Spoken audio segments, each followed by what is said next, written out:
What I eat in a day video చేసి చాలా days అయింది కదా, ఈరోజు మరలా చేస్తున్నాను.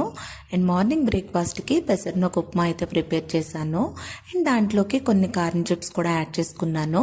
ఈ రవ్వ ఎలా ప్రిపేర్ చేసుకోవాలో ఆల్రెడీ వీడియో చేశాను, తప్పకుండా చూడండి. అండ్ ఆఫ్టర్నూన్ లంచ్లోకి ఆకాకరకాయ ఫ్రై అయితే ప్రిపేర్ చేశాను. ఆల్రెడీ కర్రీ ప్రిపేర్ చేశాను, కొన్ని కాయలు ఉండిపోతే దాంతో ఇలా ఫ్రైలా ప్రిపేర్ చేసుకున్నాను అనమాట. టేస్ట్ అయితే చాలా బాగుంది. అండ్ ఈవినింగ్ స్నాక్లోకి బయట నుండి మంచూరియా అయితే తీసుకొచ్చారు. నేను మీ అందరికి ఒకటి చెప్పాలి, మేము ఆయిల్ కానీ బెల్లం కానీ సాల్ట్ కానీ అన్నీ ఆర్గానిక్ యూజ్ చేస్తాము. బట్ ఇది ఒక్కటే డిఫాల్ట్. ఇంట్లో ఎంత ఆర్గానిక్ ఫుడ్ వండుకున్నా సరే బయట నుండి ఇలా తెచ్చుకుంటే అదంతా వేస్టే కదా. సో నాకు ఇది ఒక్కటే అనిపిస్తుంది, ఇది కూడా చేంజ్ చేసుకుంటూ ఉండాలి.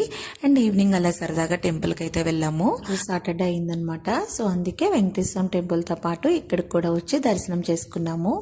And that's for today vlog. Video నచ్చితే తప్పకుండా లైక్ చేయండి. Stay tune for next vlog.